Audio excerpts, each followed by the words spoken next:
Hello guys, हम सुमित और आज हम साथ में एक नया टॉपिक चालू करने जा रहे हैं जिसका नाम है इलेक्ट्रिक चार्जेस। तो बेसिकली हम इलेक्ट्रोस्टैट में थोड़ा सा पढ़ने जा रहे हैं। तो welcome to our series on officially physics. और इस सीरीज़ में हम साथ में रिवीजन स्लैश क्रैश कोर्स कर रहे हैं फिजिक्स का फॉर स्टूडेंट जो 11th-12th बोर्ड की प्रिपरेशन कर रहे हैं या जो जेई या नीट की प्रिपरेशन कर रहे हैं, किसी भी एग्जाम जिसमें फिजिक्स की ज़रूरत पड़ती है। चलिए बातें करते हैं इलेक्ट्रिक चार्जेस की। भाई आपने ग्रेविटेशन पढ़ा, आपने मैकेनिक्स पढ़ा, उसी तरह उसमें आपने बहुत सारे फोर्सेस पढ़े। उसी तरह इसमें हम एक फ़ोर्स की स्टडी करेंगे जिसको बोलते हैं इलेक्ट्रोस्टैटिक फ़ोर्स। मतलब जो इलेक्ट्रिक चार्जेस के कारण फोर्स डेवलप होता है, हम उस फोर्स की स्टडी करेंगे। लेकिन ये कहानी शुरू कब से होती है? भाई किसी भी चीज़ को जानने के लिए उसका हिस्ट्री, उसका स्टार्टिंग पॉइंट कहाँ है वो जानना ज़रूरी है। तो ये कहानी शुरू होती है कुछ 600 BC से, मतलब आज से कुछ 2600-2700 साल पहले। 2600-2700 साल पहले एंशियंट ग्रीस में ग्रीक्स ने एक फिनोमेना फाइंड करा। उन्होंने देखा जब एम्बर को आप वूल से रब करते हो तो एम्बर बाकी बॉडीज़ को अट्रैक्ट करने लगता है। उन्होंने यही फाइंड करा उस टाइम कि भाई वो बाकी बॉडीज़ को अट्रैक्ट करने लगता है। तो उस समय इसको मैजिक या सॉर्सरी ये सारे नाम दिए गए। लेकिन आज की डेट में हम इसको एक्सप्लेन कर सकते हैं इस फिनोमेना को with help of charges. In fact आज की डेट में तो हम घर बैठे ही ये एक्सपेरिमेंट करके इसको समझ सकते हैं। तो चलिए एक एक्सपेरिमेंट मैं आपको बताता हूँ, उससे हम इसको समझने की कोशिश करते हैं। मान लीजिए आपके पास एक क्लॉथ है, ठीक है, ये सिल्क का है। किस चीज़ का है? ये क्लॉथ आपका सिल्क का है। और आपके पास एक रॉड है, ठीक है, this is a glass rod. तो आप इन दोनों को रब कर दीजिए, ठीक है, आप रॉड को और क्लॉथ को रब कर दीजिए एक दूसरे पे। तो जब आप क्लॉथ को और रॉड को एक दूसरे पे रब करोगे और थोड़ी देर बाद उनको थोड़े दूर दूर रखोगे तो आप देखोगे ये एक दूसरे को अट्रैक्ट कर रहे हैं अपने एक दूसरे की साइड। मतलब अट्रैक्ट कर रहे हैं मतलब खिंच रहे हैं। इसका मतलब है दोनों के बीच में कुछ फोर्स ऑफ अट्रैक्शन आ गया है। ये कौन सा फोर्स ऑफ अट्रैक्शन है? भाई आपने ग्रेविटेशन में पढ़ा था, अगर दो बॉडीज़ हैं तो दो बॉडीज़ के बीच में ग्रेविटेशनल फोर्स होता है जो म्यूचुअली अट्रैक्टिव होता है, राइट। तो भाई ये ग्रेविटेशन का फोर्स तो नहीं है। क्यों नहीं है? क्योंकि अगर होता तो पहले भी एक दूसरे को अट्रैक्ट कर रहे होते। तो मतलब कोई नया टाइप का फोर्स इसमें जनरेट हो गया है, कोई नया टाइप का फोर्स लगने लगा है रब करने के बाद। तो ये जो नया टाइप का फोर्स है मैं उसको डिफाइन करना चाहता हूँ कि भाई ये नया टाइप का फोर्स है कौन सा। तो उसके लिए मैं एक और एक्सपेरिमेंट करता हूँ। ये तो आपने देखा कुछ डेवलप हो रहा है, तो आपको अभी तो इतना पता चल गया है कि कोई सा फोर्स डेवलप हो रहा है। अब आप ऐसा करिए, एक सिल्क क्लॉथ लीजिए, एक रॉड लीजिए, ठीक है, एक सिल्क क्लॉथ लीजिए, एक सिल्क का कपड़ा लीजिए और रॉड लीजिए। तो ऐसे दो सेट लीजिए, एक इसको मैं बोल रहा हूँ सेट ए, इसको बोल रहा हूँ सेट बी, ठीक है। दोनों में सेम काम करिए जो पहले करा था, रॉड को क्लॉथ पर रब करिए। तो आप देखोगे जो क्लॉथ है और रॉड है वो एक दूसरे को अट्रैक्ट कर रहे हैं। लेकिन भाई जब आप ये रॉड ए को रॉड बी के पास लाओगे तो आप देखोगे रॉड ए और रॉड बी एक दूसरे को रेपेल कर रहे हैं, एक दूसरे को दूर भगा रहे हैं, ठीक है। इसका मतलब है जो हमने ग्रेविटेशन में पढ़ा था फोर्स ऑफ अट्रैक्शन होता है वो तो है ही। इस केस में रब करने पर भाई सिल्क और ग्लास रॉड के बीच में तो फोर्स ऑफ अट्रैक्शन है, लेकिन अगर मैं रॉड और रॉड को पास ला रहा हूँ तो फोर्स ऑफ रिपल्शन है। मतलब फोर्स ऑफ अट्रैक्शन भी एक्ट हो रहा है, फोर्स ऑफ रिपल्शन भी एक्ट हो रहा है। तो ये किस वजह से एक्ट हो रहा है? इसका आंसर आपको देता है इलेक्ट्रिक चार्जेस। ये सब इलेक्ट्रिक चार्जेस के कारण है। कैसे? आइए देखते हैं। भाई जब आप इन दोनों बॉडीज़ को, रॉड को और सिल्क को एक दूसरे पर रब करते हो तो अभी तक आप ये तो जान गए होंगे कि ये बॉडीज़ जो हैं वो एटम से बनी रहती हैं, छोटे छोटे एटम से बनी रहती हैं, राइट। ये आपको मालूम है, आप केमिस्ट्री में पढ़ चुके हो, फिजिक्स में पढ़ चुके हो, हर चीज़ में पढ़ चुके हो। ये चीज़ तो बेसिक साइंस है। ये एटम्स में क्या होता है? प्रोटॉन्स, इलेक्ट्रॉन्स और न्यूट्रॉन्स। न्यूट्रॉन्स का मुझे कोई मतलब नहीं है।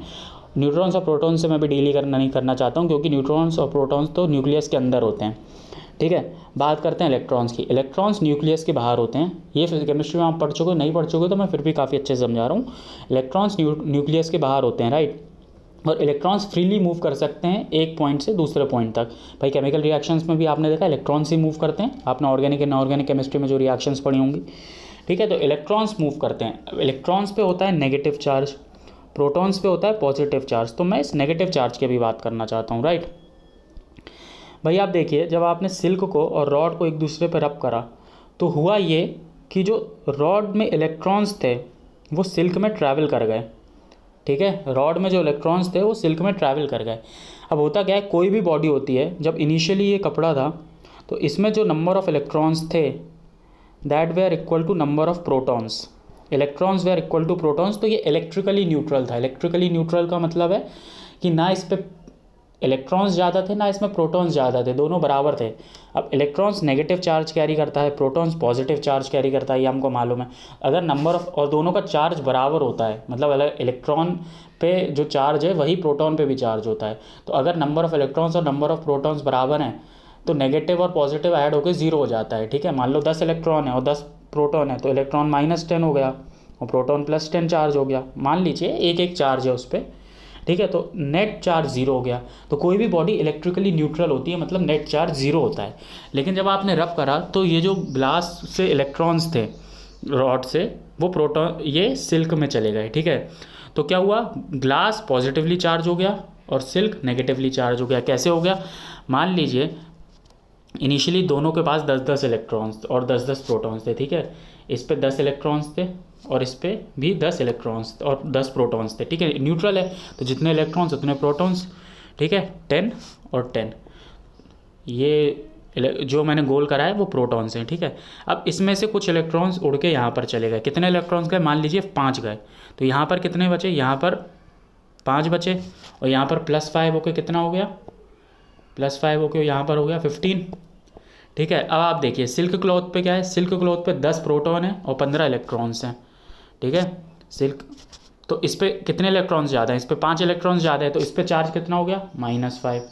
इसमें कितने प्रोटॉन्स हैं, 10, इलेक्ट्रॉन्स कितने हैं, 5 बचे हैं, तो इस पर चार्ज कितना हो गया, +5, ठीक है। इलेक्ट्रॉन्स का मोशन हुआ है तो जहाँ पर हुआ है वो नेगेटिवली चार्ज हो गया है, जहाँ से हुआ है, ग्लास से हुआ है, इलेक्ट्रॉन्स ग्लास से गए तो ये पॉजिटिवली चार्ज हो गया है, ठीक है। तो इस तरह इलेक्ट्रॉन्स के मोशन से इन पे चार्ज हुआ है। अब बात कर रहे थे हम फोर्स की, ठीक है। तो इसी चार्ज के कारण वो फोर्स डेवलप होता है, उस फोर्स को बोलते हैं इलेक्ट्रोस्टैटिक फोर्स, ठीक है। नेगेटिव और पॉजिटिव चार्ज डेवलप हुआ, उसके कारण एक फोर्स डेवलप होता है, राइट। उस फोर्स को बोलते हैं इलेक्ट्रोस्टैटिक फोर्स।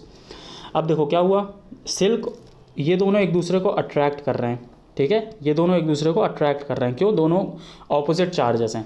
ग्रेविटी के केस में भी ऐसी होता है, मास एक दूसरे को अट्रैक्ट करते हैं, तो ये फोर्स ऑफ अट्रैक्शन हो गया। लेकिन जब मैंने दो रॉड को पास में लाया था, ठीक है, सॉरी, जब मैं 2 रॉड्स को पास में लाया था तो क्या हुआ था, उस केस में ये हुआ था कि भाई उस केस में इस रॉड पे भी पॉजिटिव चार्ज था, इस रॉड पे भी पॉजिटिव चार्ज था, तो दोनों एक दूसरे को रेपेल कर रहे थे। इसका मतलब ये हुआ, मैं इस्टेब्लिश कर सकता हूँ, ऐसे बहुत सारी चीज़ों पे एक्सपेरिमेंट करा गया, और जब काफ़ी सारी चीज़ों पे एक्सपेरिमेंट करा गया तो ये पाया गया कि भाई पॉजिटिव चार्ज या फिर एक जैसे चार्ज रहते हैं, पॉजिटिव पॉजिटिव हो जाए, नेगेटिव नेगेटिव हो जाए, ठीक है, ये एक दूसरे को रेपेल करते हैं, ठीक है, ये एक दूसरे को रेपेल करते हैं। और अनलाइक चार्जेस, मतलब अलग अलग टाइप के, पॉजिटिव और नेगेटिव, ठीक है, अनलाइक हो गई है, अनलाइक चार्जेस एक दूसरे को अट्रैक्ट करते हैं। तो ये है बेसिकली इलेक्ट्रिक चार्जेस की पूरी कहानी। आइए देखते हैं हम जल्दी जल्दी कि इलेक्ट्रिक चार्जेस क्या है, फोर्स क्या होता है, इलेक्ट्रिक चार्ज क्या होता है। For a simple experiment of frictional electricity, frictional electricity क्या होता है, जो एक्सपेरिमेंट मैंने अभी आपको बताया वो फ्रिक्शनल इलेक्ट्रिसिटी का एक्सपेरिमेंट हुआ, आपने उसको घिसा तो फ्रिक्शन के कारण कुछ चार्ज मास ट्रांसफर हुआ, ठीक है। तो ये फ्रिक्शनल इलेक्ट्रिसिटी का एक एग्जाम्पल था जो मैंने आपको बताया। One can infer that there are 2 types of charges in nature, that like charges repel and unlike charges attract, हम देख चुके हैं, ठीक है। अब electric and magnetic forces determine the properties of, हाँ अब देखो इलेक्ट्रिक और मैग्नेटिक जो फोर्सेस होते हैं ये एटम्स या मॉलिक्यूल्स के बीच में होता है। इलेक्ट्रॉन लेवल पे मैंने बात करी ना अभी आपसे, तो क्या होता है, ये बहुत ज़्यादा मॉलिकुलर लेवल पे हमने बात करी है, लेकिन जो मॉलिकुलर लेवल पे जो फोर्सेस होते हैं वो मैक्रोस्कोपिक प्रॉपर्टी, मतलब जो प्रॉपर्टीज़ हमें दिखती हैं उनको इफेक्ट करते हैं, ठीक है। ये बात हम पहले भी कर चुके हैं कुछ टॉपिक्स में। तो ये यही बोल रहा है कि जो इलेक्ट्रिक और मैग्नेटिक फोर्सेस होते हैं वो एटम्स, मॉलिक्यूल्स और जो बल्क मैटर होता है, बल्क मतलब जो आपको, जैसे आपको जो टेबल दिख रही है ये बल्क मैटर हो गया, टेबल के अंदर के एटम्स की बात करोगे तो वो एटम हो गए, वो मॉलिक्यूल हो गए, ठीक है, उनकी प्रॉपर्टीज़ डिफाइन करता है, ठीक है। इलेक्ट्रिक और मैग्नेटिक फोर्स काफ़ी इसमें मेजर रोल प्ले करते हैं। An object with equal amount of 2 kinds of charges is electrically neutral, हम बात कर चुके हैं इलेक्ट्रिकली न्यूट्रल ऑब्जेक्ट क्या होता है, ठीक है। और अगर इम्बैलेंस हो जाता है, अगर इलेक्ट्रॉन्स ज़्यादा हो जाते हैं तो नेगेटिवली चार्ज हो जाता है, इलेक्ट्रॉन्स कम हो जाते हैं तो पॉजिटिवली चार्ज हो जाता है, ठीक है, ये बात भी हम कर चुके हैं। अब भाई इलेक्ट्रिक चार्जेस की कुछ प्रॉपर्टीज़ होती हैं, क्या प्रॉपर्टीज़ होती हैं देख लेते हैं। क्वांटाइजेशन, देखिए मैंने आपको बताया था जब इलेक्ट्रॉन रॉड से सिल्क क्लॉथ में ट्रैवल कर रहा था तो सिल्क क्लॉथ नेगेटिवली चार्ज हो जा रहा था और रॉड पॉजिटिवली चार्ज हो जा रहा था, ठीक है। क्यों हो रहा था, इलेक्ट्रॉन्स के मूवमेंट के कारण हो रहा था।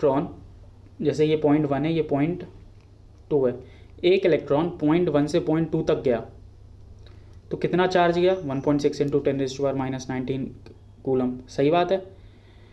और अगर 10 इलेक्ट्रॉन गए तो कितना गया? तो 10E, इसको E से डिनोट करते हैं। जब मैं E बोलूँगा तो मतलब मैं इस वैल्यू की बात कर रहा हूँ, बार बार तो मैं इतना लंबा नहीं बोल सकता हूँ ना कि 1.6 इंटू 10⁻⁻। तो अगर 1 से 2 में 10 इलेक्ट्रॉन गए तो कितने इलेक्ट्रॉन्स गए, कितना चार्ज गया? 10E, ठीक है। तो 2 हो गया, 2 पे -10E चार्ज हो गया और यहाँ पर +10E चार्ज हो गया। आप बोलोगे प्लस कैसे हो गया यहाँ पर? ये तो चलो समझ में आया, यहाँ पर पहले इलेक्ट्रिकली न्यूट्रल था तो यहाँ पर नेगेटिव चार्ज गया, कितना गया? 10E। यहाँ प्लस कैसे हो गया? भाई ये भी तो इलेक्ट्रिकली न्यूट्रल था, तो यहाँ से 10 इलेक्ट्रॉन गए तो number of electrons were equal to number of protons. तो मतलब यहाँ पर जितने भी प्रोटॉन्स थे, अब 10 प्रोटॉन ज़्यादा हैं और प्रोटॉन पे जो चार्ज होता है, इलेक्ट्रॉन पे जो चार्ज होता है वो होता है -1.6 इंटू 10⁻⁻19। प्रोटॉन पे जो चार्ज होता है वो होता है +1.6 इंटू 10⁻⁻19 कूलम, ठीक है। तो प्रोटॉन और इलेक्ट्रॉन पे चार्ज इक्वल होता है, बस साइन ऑपोजिट होता है।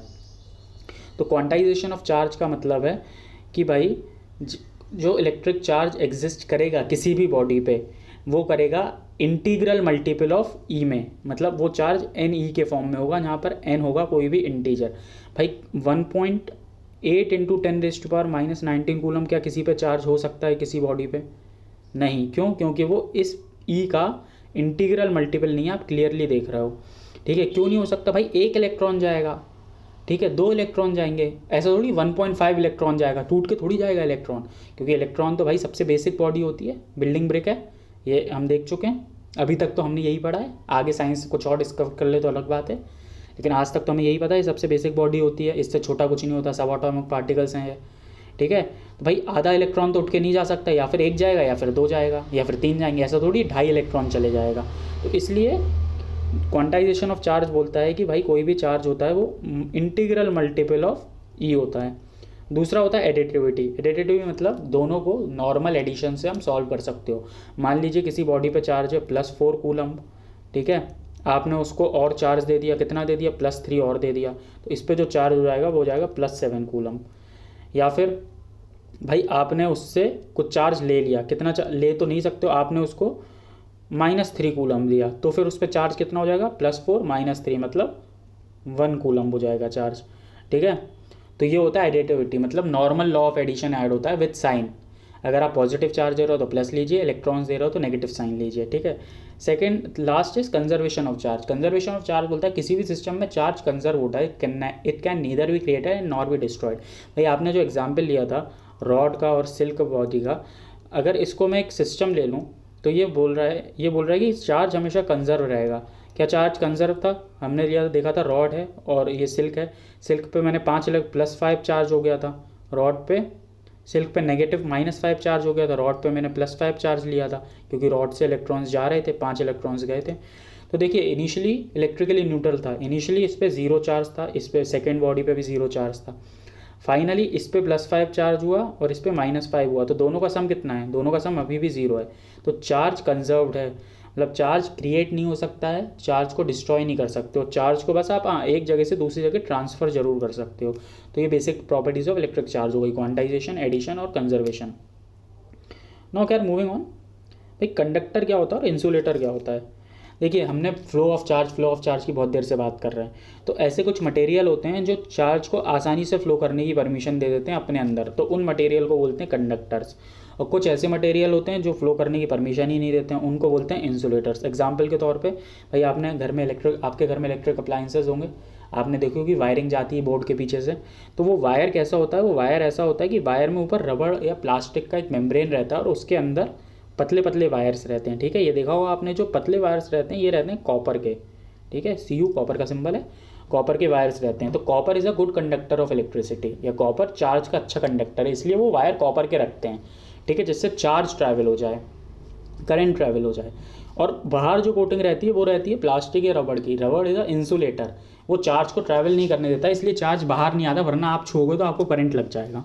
इसके बारे में और डिटेल में हम करंट इलेक्ट्रिसिटी में पढ़ेंगे, लेकिन अब चूँकि टॉपिक चल रहा था तो आपको थोड़ा सा एक इंट्रोडक्शन देना ज़रूरी था। जैसे कि इस फोटो में भी आप देख रहे हो, जो टावर हैं, टावर से जो वायर्स हैं, ये वायर्स देखो, ये जो वायर्स सबके घर सब नहीं देखे होंगे, ये वायर्स तो इलेक्ट्रिक लाइन जाती हुई, बाहर कोटिंग इंसुलेटर की रहती है और अंदर कंडक्टिंग वायर्स रहते हैं, राइट।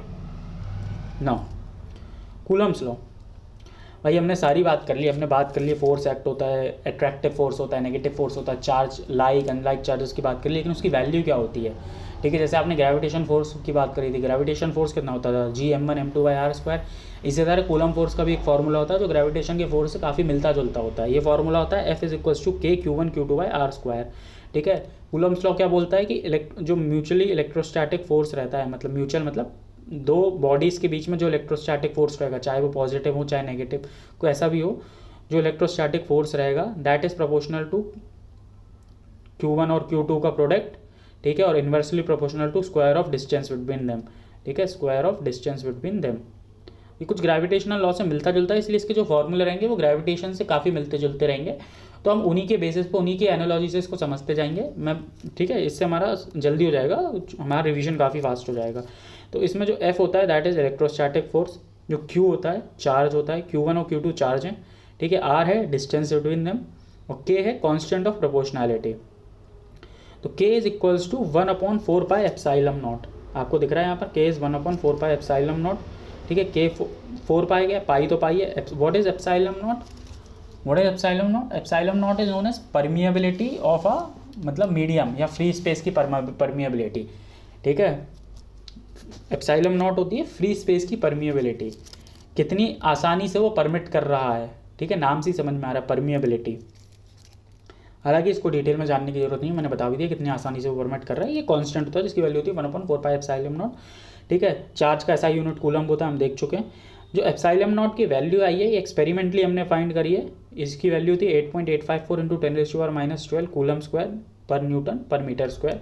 ये वैल्यू याद करने की आपको कोई ज़रूरत नहीं है, अगर ज़रूरत पड़ेगी तो क्वेश्चन में गिवन रहेगा, याद कर लेंगे तो अच्छा है, लेकिन ये वैल्यू याद कर लीजिए। K की वैल्यू क्या होती है, इस पूरे K की वैल्यू होती है 9 × 10⁻9 न्यूटन मीटर स्क्वायर पर कूलम स्क्वायर, ठीक है। This is value of K, 9 × 10⁻9।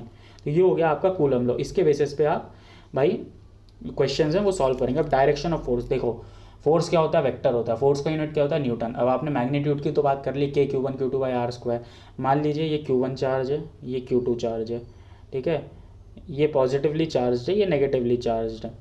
तो अब क्या होता है, अनलाइक चार्जेस हैं, एक दूसरे को अट्रैक्ट करेंगे, तो इसकी डायरेक्शन क्या होगी, ये होगी। यहाँ पर क्या होगी डायरेक्शन, फोर्स क्या लगेगा F, यहाँ पर भी F लगेगा, दोनों बराबर होंगे।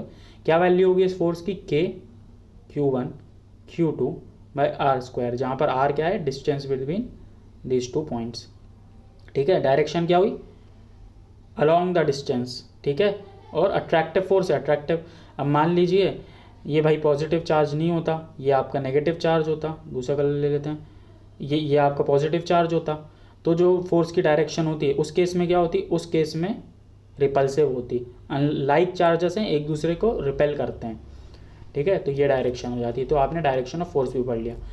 सुपर पोजिशन प्रिंसिपल, भाई सुपर पोजिशन प्रिंसिपल बोलता है, मान लो अगर आपके पास दो से ज़्यादा चार्जेस हैं, ठीक है, तो जो तीसरे चार्ज के कारण या जो बाकी दो से ज़्यादा जो चार्जेस हैं, तीसरा या चौथा चार्ज है, उसके कारण जो फोर्स लगेगा या उसके कारण जो इफेक्ट आएगा वो बाकी दो चार्जेस के इफेक्ट पे कोई भी असर नहीं डालेगा। एग्जाम्पल के तौर पे अगर समझ में नहीं आया, मान लीजिए आपके पास 3 चार्जेस हैं, ठीक है, एक पॉजिटिव चार्ज यहाँ पर है, एक नेगेटिव चार्ज यहाँ पर है और एक पॉजिटिव चार्ज यहाँ पर है, ठीक है। तो इसकी बात हम बाद में करेंगे। तो इन दोनों के बीच में जो फोर्स लग रहा होगा, इस पे ये फोर्स लग रहा होगा, ठीक है। अभी मैं ये जो बॉडी ए है इस पे फोर्स जानने में इंटरेस्टेड हूँ। तो बॉडी ए पे बॉडी बी के कारण क्या फोर्स लग रहा है, ये फोर्स लग रहा है, अट्रैक्टिव फोर्स लगेगा, ठीक बात है। और बॉडी ए पे बॉडी सी के कारण क्या फोर्स लग रहा है, रिपल्सिव फोर्स लगेगा, ठीक है। तो इस पर जो फोर्स लग रहा है वो ये लग रहा है। तो प्रिंसिपल ऑफ सुपरपोजिशन बोलता है तीसरी बॉडी सी के कारण जो ए और बी के बीच में फोर्स था, ठीक है, उस पर कोई इफेक्ट नहीं होगा। नेट फोर्स फाइंड करने के लिए आप पहले इन दोनों के बीच में जो फोर्स है वो लिख लीजिए, फिर इन दोनों के बीच में जो फोर्स है वो विथ डायरेक्शन लिख लीजिए, और फिर जो फोर्स आया है उसका आप वेक्टर समेशन ले लीजिए। ऐसा कुछ आया है, इसका वेक्टर समेशन आप ले लीजिए तो आपको नेट फोर्स मिल जाएगा। ये प्रिंसिपल ऑफ सुपरपोजिशन है। अब मान लीजिए 4 फोर्सेस हैं तो क्या करेंगे, एग्जाम्पल ले लेते हैं, ठीक है भाई। ये पॉजिटिव चार्ज है, यहाँ पर एक पॉजिटिव चार्ज रखा हुआ है, यहाँ पर एक नेगेटिव चार्ज रखा हुआ है, यहाँ पर एक पॉजिटिव चार्ज रखा हुआ है। तो बोल रहा है कि बॉडी ए पे नेट फोर्स फाइंड करो। बॉडी ए पे आप नेट फोर्स कैसे फाइंड करोगे भाई, ड्यू टू बॉडी भी फोर्स कैसा लगेगा, रिपल्सिव इस डायरेक्शन में लगेगा, ठीक है। Due to body C force कैसा लगेगा, अट्रैक्टिव इस डायरेक्शन में लगेगा, और due to body D force कैसा लगेगा, रिपल्सिव इस डायरेक्शन में लगेगा। तो प्रिंसिपल ऑफ सुपरपोजिशन बोलता है कि इन तीनों वेक्टर्स का, इन तीनों जो ये तीनों जो फोर्स वेक्टर्स हैं, इन तीनों का समेशन ले लो आप, इन तीनों का वेक्टर समेशन ले लो तो आपको नेट फोर्स ऑन बॉडी ए मिल जाएगा। यही प्रिंसिपल ऑफ सुपरपोजिशन है। तो thank you guys, that's it for today. Basically आज हमने इलेक्ट्रिक चार्जेस का इंट्रोडक्शन देखा। हमने देखा हमारी सीरीज अनऑफिशियल फिजिक्स में कि भाई इलेक्ट्रिक चार्जेस क्या होते हैं, कैसे ट्रांसफ़र होते हैं, उसका introduction, properties of charges, unit of charge, conductor, insulator, और फिर हमने कूलम्स लॉ देखा। कूलम्स लॉ में कैसे फोर्स फाइंड करना है, क्या डायरेक्शन होती है, ये सारी चीज़ों की बात करी। फाइनली जो क्वेश्चन आएंगे वो एक से ज़्यादा चार्जेस पे आएंगे, तो हमने प्रिंसिपल ऑफ सुपरपोजिशन की बात करी, जो ग्रेविटेशन से काफ़ी मिलती चीज़ें पढ़ रहे हैं हम, ठीक है।